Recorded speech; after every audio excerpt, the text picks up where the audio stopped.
اليوم لما اللي بنسمع عن أي خبر إنسانيا صعب كحالة اختطاف أو أي حالة تانية هيك بتحرك فينا شعور إنساني، هي بتحرك معها أو بترجع لنا شعور من الخوف والاضطراب وغياب الرؤية وتعدد الاحتمالات وغياب الأمان والطمأنينة، وبصير عنا اضطراب نفسي هائل. طبعا هي الأخبار صعبة وهي فعلا صعبة، ولكن بمحل معين بعد الصدمة لازم ناخد مسافة وما نروح للمكان يلي بده يانا الخبر إنه نروح عليه، من الشلل والعجز والإحساس بأنه انتهت حكايتنا أو انتهت الحياة والخوف.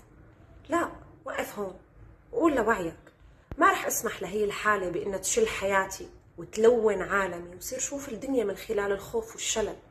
لا، في عندي شيء أقدر أعمله أكيد، بإني أعيش كلمة الله أكبر بشكل تفاعلي. قد ما صار برا وهو عم بيصير، ما عم بدعو لإنكار الواقع، ولكن عم بدعو لتغيير الموقف الداخلي بأنه الله أكبر، حياتي ومصيري وكل شيء رح يصير هو بإيد خالق رحيم. ارتبطوا بحقيقة أعلى لتعرفوا تتعاملوا مع واقع صعب.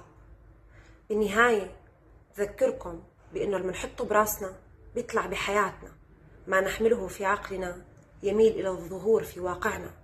فاختاروا ترتبطوا بفكرة أقوى. مين قال إنه أنت بهيك حالة ما بتقدر تعمل شيء؟ مين قال إنكم ما بتقدروا تغيروا موقفكم الداخلي؟ مين قال إنه في آخر عبد آخر على هي الأرض بيقدر يقرر أنتوا كيف بتفكروا وكيف بتحسوا؟ لا، أنت بتقدر تختار كيف بتقرر وكيف بتحس بقلب المعركة، بقلب الحرب.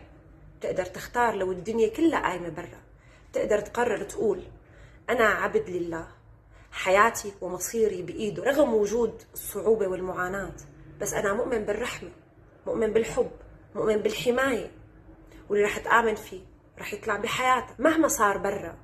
اوعك تقبل تكون رد فعل أو صدى لفعل سلبي إجرامي بالخارج. لا تكونوا صدى للخوف، اسمحوا له يظهر وشوفوه، ولكن خذوا المبادرة واختاروا فكرة تخدمكم تدعمكم.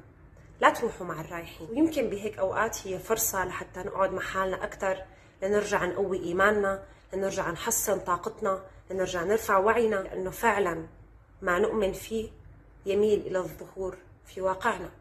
فما في داعي نآمن بالخوف، بكفي.